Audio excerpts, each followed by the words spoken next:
출애굽기 4장 1절부터 17절인데요. 또 분량이 많으니까 교독하도록 하겠습니다.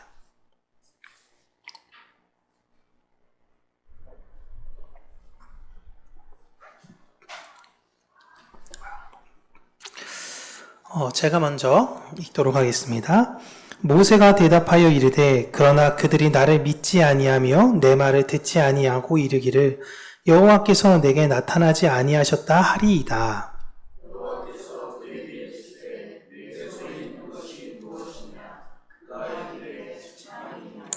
여호와께서 이르시되 그것을 땅에 던지라 하시매 곧 땅에 던지니 그것이 뱀이 된지라. 모세가 뱀 앞에서 피하매.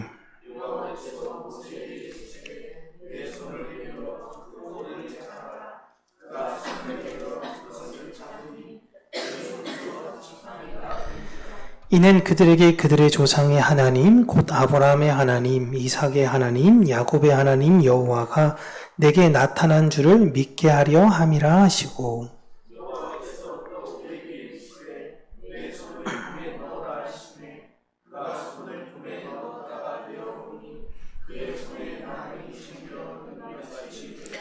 이르시되 내 손을 다시 품에 넣으라 하시매 그가 다시 손을 품에 넣었다가 내어보니 그의 손이 본래의 살로 되돌아왔더라.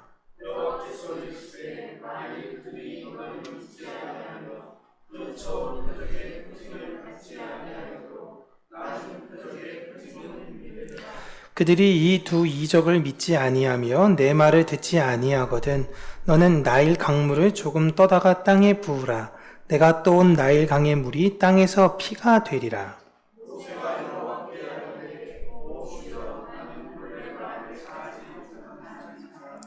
주께서 주의 종에게 명령하신 후에도 역시 그러하니 나는 입이 뻣뻣하고 혀가 둔한 자니이다.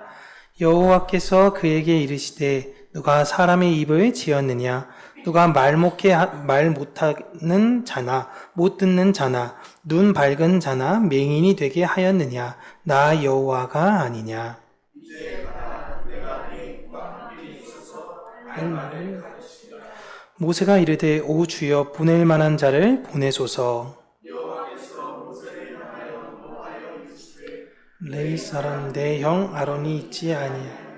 그가 말 잘하는 것을 내가 아노라. 그가 너를 만나러 나오나니 그가 너를 볼 때에 그의 마음에 기쁨이 있을 것이라. 너는 그에게 말하고 그의 입에 할 말을 주라. 내가 내 입과 그의 입에 함께 있어서 너희들이 행할 일을 가르치리라.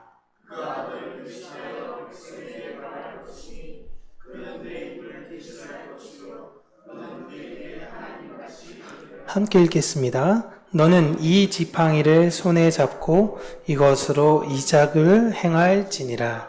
아멘. 오늘은 주도권이라는 제목으로 하나님의 말씀을 여러분들과 함께 나누도록 하겠습니다. 오늘 우리가 읽은 출애굽기 4장 1절부터 17절은 모세의 소명에 관해서 이야기를 하고 있지요. 이걸 세 부분으로 나누어서 보면 이렇습니다. 1절부터 7절은 손과 지팡이에 관한 내용이고요. 그리고 8절과 9절은 표적에 대한 말씀으로 이야기해 주시고 10절부터 17절은 이불 소재로 말씀을 전해 주십니다. 그러니까 이 8절과 9절의 표적에 관한 말씀이 손과 지팡이에 관한 말씀과 입에 관한 이야기를 연결해 주는 역할을 하고 있어요. 일반적으로 오늘 본문에 관한 해석으로는 모세의 지팡이와 뱀, 그리고 나병에 걸렸다가 깨끗하게 된 모세의 손에 대한 이야기를 놀라운 이적을 행하신 하나님의 능력으로 보고 있습니다.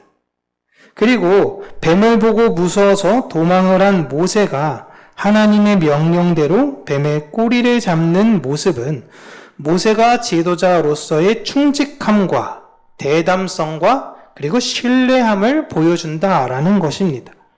그리고 모세의 손이 나병에 걸렸다가 다시 깨끗해지는 과정은 향후에 이스라엘 백성을 치유하고 성결하게 하시겠다라는 하나님의 섭리를 보여주는 사건, 그 모든 걸 모세에게 집약해서 보여주는 것으로 해석하죠. 그러나 오늘 본문의 내용을 이렇게만 보기에는 다소 좀 부족함이 느껴집니다. 모세는 지금 보시면 계속해서 자신에게 맡기시려는 소명을 어떻게 해서든 받지 않으려고 하기 때문에 그래요. 모세는 하나님께서 친히 이스라엘 백성들을 이끌어내시겠다라는 말씀을 들으면서도 자신의 부족함을 들어서 사양합니다. 그리고 하나님의 이름을 물으면서 거절하기도 해요. 그리고 모세는 백성들이 하나님을 믿지 않을 것입니다 라고 둘러대기도 해요. 자신은 말을 못한다 라고 핑계댈 뿐더러 나중에는 보낼 만한 사람을 따로 보내라 라고 발뺌을 합니다. 모세는 한 번 거절한 게 아니라 지속적으로 하나님의 부르심에 거절하고 있는 것이죠. 특별히 오늘 본문을 보실 때에 이 하나님과 모세의 대화에 특별히 모세의 손이 나오는 장면을 우리가 오늘은 주목해서 보셔야 합니다. 1절에서 7절까지 손을 뜻하는 말, 히브리어로는 야드라 그러거든요. 야드인데 이게 8번이 나와요. 근데 특이하게도 4절에서는 손바닥 또는 손아귀의 뜻을 가르치는 카프라는 단어가 등장합니다. 그냥 계속 손 하면 되는데 히브리어로는 손, 카프, 손 이렇게 나온다라는 것입니다. 개역 개정 우리 이제 한글 번역판에 있어서는요, 이런 구분을 다 짓지는 않고 다 손으로 이제 표기를 하고 있고요. 영어 성경을 읽으셔도 사실 마찬가지로 다 손으로만 묘사하고 있습니다. 그러나 우리는 성경 원문에서 이걸 구분 지은 이유를 한번 생각을 해봐야 되는 거죠.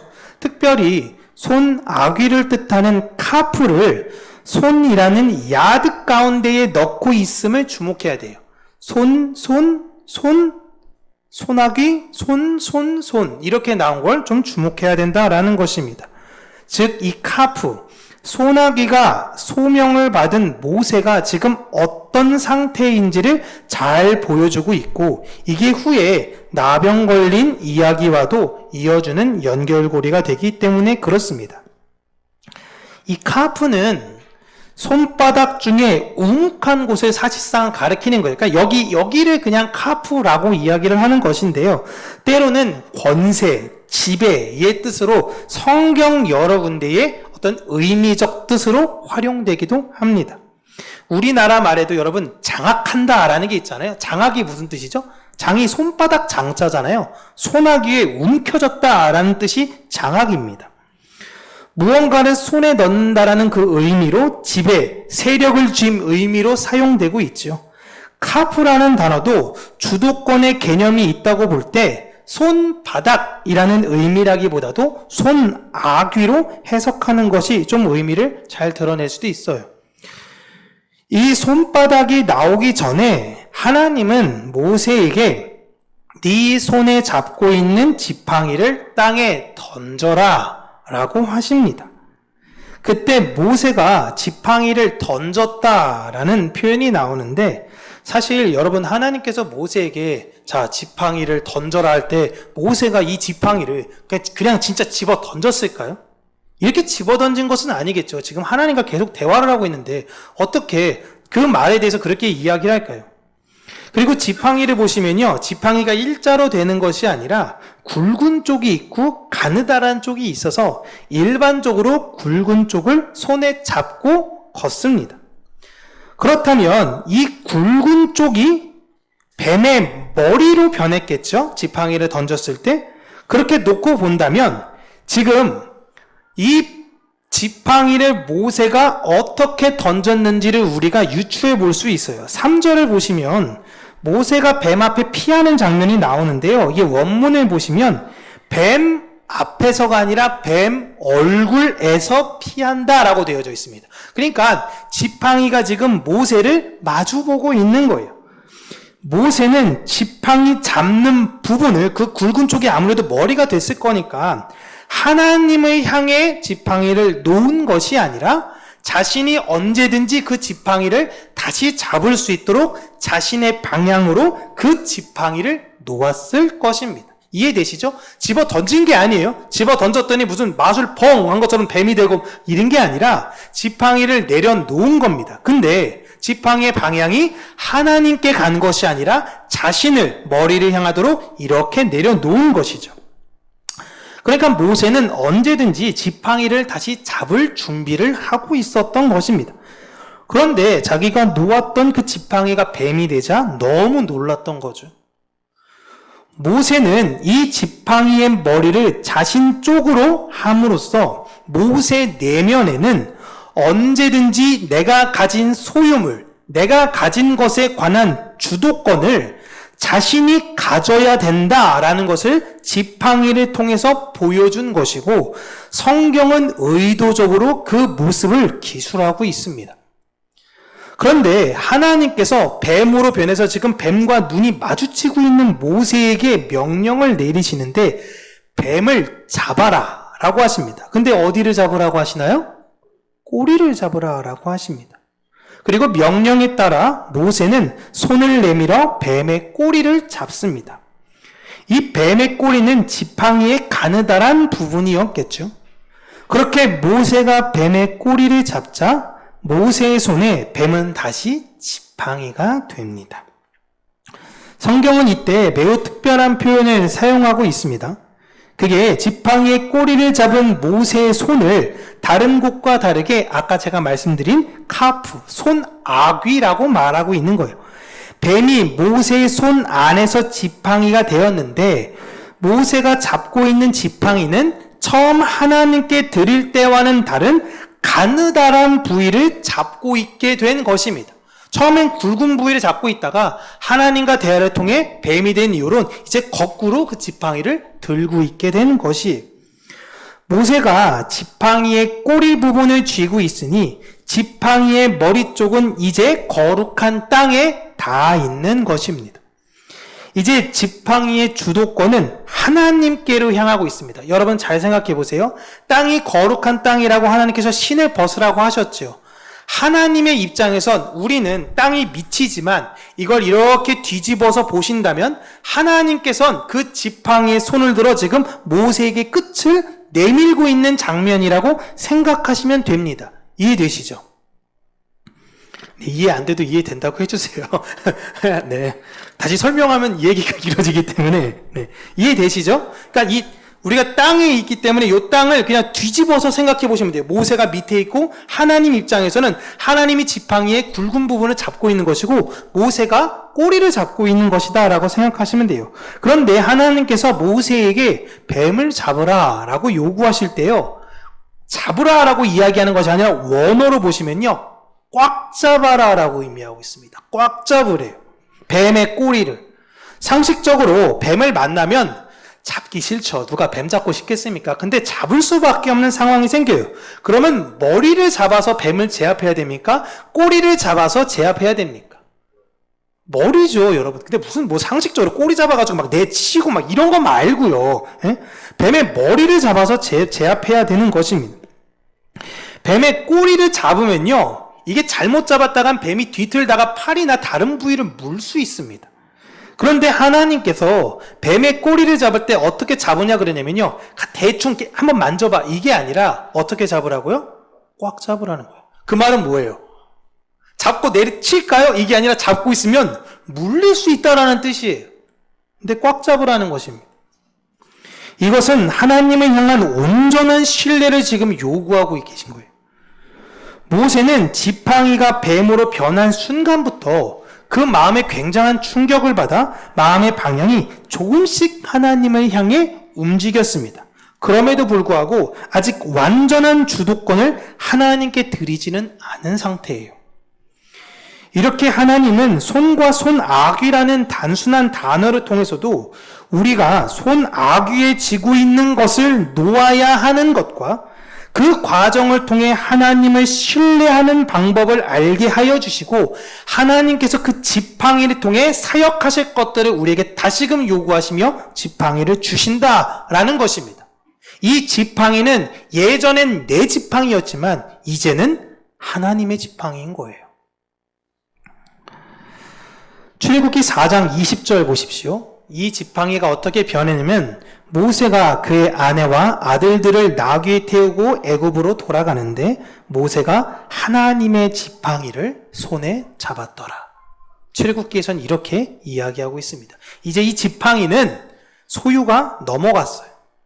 이제 모세는 그 지팡이의 끝 방향이 되어서 하나님이 가라고 하는 곳으로 가야 하는 것입니다. 이와 같이 하나님이 부르신 모든 교회는 지팡이의 머리가 아니라 하나님이 걸어가라 하신 방향으로 가야 하는 지팡이의 끝입니다. 그럼에도 불구하고 굉장히 합리적인 모세는요, 하나님의 부르심을 반복적으로 거절하고 어떻게 해서든 내 삶의 주도권을 빼앗기지 않으려고 조심합니다. 그럼에도 불구하고 하나님은 그 움켜진 모세의 소나기를 풀어내세요. 그래서 움켜졌던 내 소나기에 있었던 그 손을 펴서 그 편손을 너의 품 안에 넣으라 라고 하시죠. 모세가 품에 넣었다가 손을 내어보니까 이 손만 문둥병이 걸린 것입니다. 손이 썩어가는 것이 보이는 거예요. 그리고 하나님의 말씀에 따라 다시 품에 넣었다가 내어보니 본래 살로 돌아오게 됩니다. 내가 아무리 무언가를 움켜쥐려고 해봐야 소용없는 것이 내 손의 모든 주관은 이제 하나님께서 하시겠다라는 의미인 것입니다. 하나님 말씀 안에서 모세의 손은 죽었다가 다시 살아났습니다. 이전의 지팡이가 모세의 지팡이가 아닌 것처럼 이제 모세의 손은 모세의 것이 아닙니다. 하나님의 손이 된 것이에요. 모세의 손이 죽고 하나님의 손이 되었다라는 것은 이전에 모세라는 존재가 죽었다라는 말과 같은 것입니다. 하나님이 어떠한 분이신가? 능히 우리를 죽이기도 하시고 능히 우리를 살기도 하실 수 있는 분이다라는 것입니다. 그렇게 모세는 하나님의 사람으로 다시 태어난 것입니다. 이 내용이 단순히 모세 한 사람만의 역사적인 놀라운 사건을 기술하려는 것이 아니라요. 이 내용은 우리의 이야기, 교회의 이야기입니다.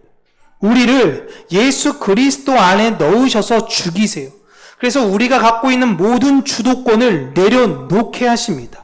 그리고 그 안에 넣으셨다가 다시 빼어내시며 살리심으로 우리의 모든 주권, 우리의 모든 생사가 하나님께 있음을 인정하라라는 하나님의 뜻을 모세를 통해서 보여주신 것이고 우리를 향한 하나님의 구원의 내용을 내포하고 있는 의미인 것입니다. 그럼에도 불구하고 모세는 어떻죠? 아직도 하나님께 자신의 주도권을 내어드리지 않으려고 합니다. 자신은 말을 못한다, 자신은 부족하다, 입에 문제가 있다라고 핑계를 대요. 그리고 다른 사람들을 보내라 라고 이야기를 합니다. 그러나 하나님께서는요, 그런 모세를 그대로 두지 않으셨습니다. 부르시고 이 정도 됐으면 이제 그만해야겠다. 야, 너 자격 미달이야. 다른 사람으로 할래. 라는 것이 아니라 하나님이 그를 온전히 세우시는 그 모든 과정을 보여주는 거예요. 하나님께서 내가 너의 입이 되겠다라고 이야기하며 도리어 모세를 단단히 붙드십니다. 이렇게 우리는 하나님의 부르심에 의한 하나님의 소유로 되어지는 것을 모세를 통해서 볼 수 있습니다. 오늘 본문의 모세의 이야기는 소명받은 자의 이야기라고 제가 말씀을 드렸어요. 그 소명받은 자가 겪는 아주 솔직하고 정직한 이야기입니다. 우리도 예수님의 뒤를 따른다 라고 이야기를 합니다.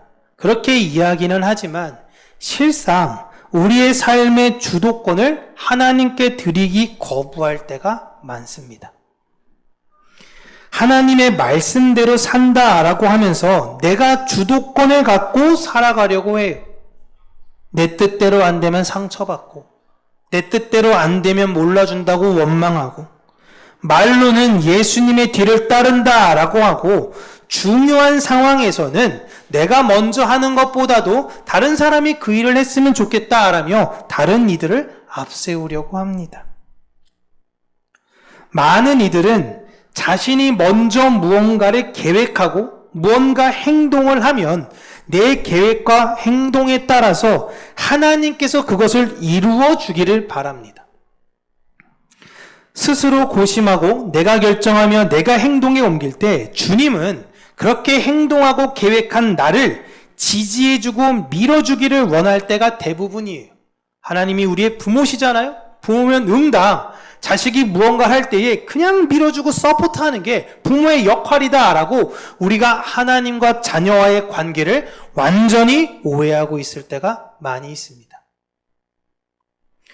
그런 의미로 오늘 본문은요, 우리가 갖고 있는 이 약함, 우리가 갖고 있는 이 악함, 이런 어리석음을 아주 적나라하게 보여주는 그러한 말씀입니다. 너 주도권을 하나님께 드렸니? 라고 할 때 우리에게 스스로 질문할 수 있는 본문이에요. 하나님과 대화를 하면서도 자신의 삶의 주도권을 하나님께 드리지 않기 위해 안간힘을 쓰는 이 모세, 하나님께 기도하며 하나님께 예배하며 하나님을 찬양하면서도 불구하고 여전히 내 삶의 주도권은 놓지 않으려고 안간힘을 쓰는 그 모세가 바로 우리의 자화상입니다. 성경은 소명받은 자로서의 모세의 고뇌와 두려움을 감추고 있지 않아요. 다 폭로하고 있습니다. 그리고 모세의 모습을 통해 우리를 진실하게 봐라 라고 이야기를 하십니다. 이게 너의 모습이야 라는 거예요. 그럼에도 불구하고 그러한 모세를 거룩하게 만드시고 변화시켜 그렇게 하나님의 뜻대로 사용하신 것처럼 우리 또한 거룩하게 변화시켜서 이 세상을 살아가는 거룩한 산 제사로 만들어내시는 것이 하나님의 계획이요, 하나님의 섭리요, 하나님의 놀라운 은총이다라는 것을 성경은 우리에게 이야기하고 있습니다. 여러분들은 하나님을 의지한다면 반드시 그렇게 될 거예요. 다만 그러한 시행착오를 겪고 있는 뿐인 것이죠. 하나님께로부터 부르심을 받은 소명받는 자에게 주도권이라는 것은 애시당초 없습니다. 사명을 받는 순간 내가 하나님께 부르심을 받았다라고 고백하는 그 순간 우리는 하나님에 속하여 사는 사람들입니다. 예수 그리스도께서 여러분 능력이 없어서 이 세상에서 오셨을 때 무슨 일을 하러 오셨습니까? 라고 하니 나는 하나님의 일만을 하러 왔다라고 말씀하신 것처럼 모든 교회가 능력이 없어서 예수 그리스도만을 증거하는 것이 아니라 교회가 해야 하는 일이 오직 그것이기에 나를 죽이고 예수를 살리는 사명자로 살아야 한다라는 것을 우리는 오늘 본문을 통해서 다시 한번 확인하시기를 바랍니다. 우리는 그리스도를 본받는 사람들입니다. 그렇게 모든 주도권은 하나님께 있음을 우리 함께 인정했으면 좋겠습니다. 그리고 나에게 주어진 그 하나님의 사역들을 잘 감당해 가며 믿음으로 하나님 나라를 잘 확장해 가시기를 바랍니다. 그렇게 우리 평강교회가 세상이 볼 때엔 작은 교회, 보잘것없고 아무런 영향력을 내보일 수 없는 교회라 할지 모르겠지만 우리를 통해서 일하실 하나님은 크시기에 그리고 그분의 부르심에는 전혀 후회하심이 없으시기에 그 부르심에 따라 우리에게 맡기신 사명들 잘 감당하며 하나님께 영광 돌리는 저와 여러분들 되시길 주님의 이름으로 축복합니다. 기도하겠습니다. 살아계신 하나님 아버지, 우리가 우리 삶 가운데 주도권이 우리에게 있지 않음을 모세를 통해서 다시금 깨달아 알게 하여 주시고 모세와 같이 끊임없이 하나님의 사명에도 불구하고 거절하며 그것에 대해서 받지 않으려고 애쓰는 그런 완악한 모습인 것이 아니라 하나님의 은혜와 사랑 안에서 내 안의 모든 욕심들, 내 안의 뜻들, 내가 세우려는 계획들을 내려놓고 하나님의 뜻이 어디에 있는 것이며 하나님이 무엇을 원하시는 것인가 말씀을 통해서 알아가고 발견하며 그 길을 걷는 우리 평강교회 모든 성도님들이 될 수 있도록 은혜 허락하여 주시옵소서. 예수님 이름으로 기도합니다. 아멘.